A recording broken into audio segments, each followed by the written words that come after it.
ಲಕ್ಷ್ಮಣನ ಪತ್ನಿ ಊರ್ಮಿಳಾ ರಾಮ ಮತ್ತು ಸೀತೆಯರ ರಕ್ಷಣೆಗಾಗಿ ಮಹಾತ್ಯಾಗ ಮಾಡಿದಳು ಗೊತ್ತಾ? ಲಕ್ಷ್ಮಣ ರಾಮ ಮತ್ತು ಸೀತೆಯನ್ನು ರಕ್ಷಿಸಲು ಕಾಡಿನಲ್ಲಿ 14 ವರ್ಷಗಳ ಕಾಲ ನಿದ್ರೆಯಿಲ್ಲದೆ ಕಳೆದನು.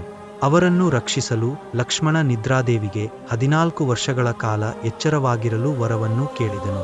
ನಿತಿರಾ ಲಕ್ಷ್ಮಣನ ಬದಲಿಗೆ ಯಾರನ್ನಾದರೂ ಮಲಗಲು ಕೇಳುತ್ತಾಳೆ. ಆಗ ಲಕ್ಷ್ಮಣನು ತನ್ನ ಪತ್ನಿ ಊರ್ಮಿಳೆಯನ್ನು ಕುರಿತು ಯೋಚಿಸಿದನು. ಊರ್ಮಿಳಾ ಸಂತೋಷದಿಂದ ಒಪ್ಪುತ್ತಾಳೆ. ಹಾಗಾಗಿ ಊರ್ಮಿಳೆ 14 ವರ್ಷಗಳ ಕಾಲ ಮಲಗಿದ್ದರು. ಹೀಗಾಗಿ ಲಕ್ಷ್ಮಣನು ಮೇಘನಾಥನನ್ನು ಯಶಸ್ವಿಯಾಗಿ ನಾಶ ಮಾಡಲು ಸಾಧ್ಯವಾಯಿತು. ಏಕೆಂದರೆ ಮೇಘನಾಥನನ್ನು ನಿದ್ರೆಯನ್ನು ಗೆದ್ದವನಿಂದ ಮಾತ್ರ ಕೊಲ್ಲಬಹುದು.